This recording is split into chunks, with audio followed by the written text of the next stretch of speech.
জান, আমার কলিজার টুকরা, আমার লক্ষ্মী আপা, একটু কথা শোনা যাও। আমার একটু কথা শোনো, এদিকে আসো বাবা। চাঁদাস কি কোন দিক দিয়ে উঠছ আম্মু? এত সুন্দর করে ডাকতেছ আমারে। হ্যাঁ, এমন কইরা কইতাছস যে আমি তোরে কোনোদিন আদর করি না। আমি বকি, আমি তো আবার আদর করি না নাকি? পাশের বাড়ির খালায় তোরে খাওয়ায় দিয়া যে আদর কইরা যায়। হ্যাঁ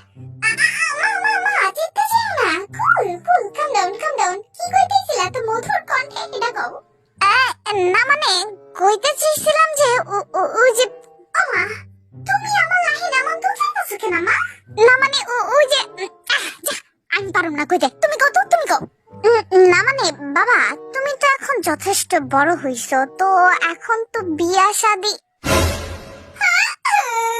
বিয়া না, আমি বিয়ে করুম না। কি সমস্যা?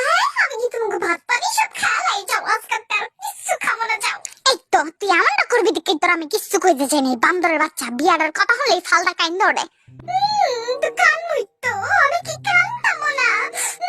খালি বিয়া বিয়া করে। আমি এখন একটা সুডু বাচ্চা। বাবা তুমি তখন বড় হইছো, তো একটু দরকার না বিয়ে। আবার বিয়া বিয়া কয় গো? আমি কোন দিক দিয়ে বড় হইছি? হ্যাঁ, আমি কোন দিক দিয়ে বড় হইছি? খালি একটু 6-7 বেলা ভাত খাই, তাই বলে কি বিয়া দিয়ে দিবা? যাও আজকাল থেকে আর কোনো ভাতই খাইতাম না, আমি রোজা রাখবো, রোজা।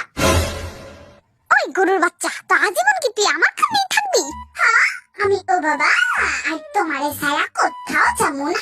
তার মানে তোর এই সব বান্দরামি ইচ্ছামি তোর জ্বালা আমার আজীবন পোহাইতে হইব? হায় রে খোদা।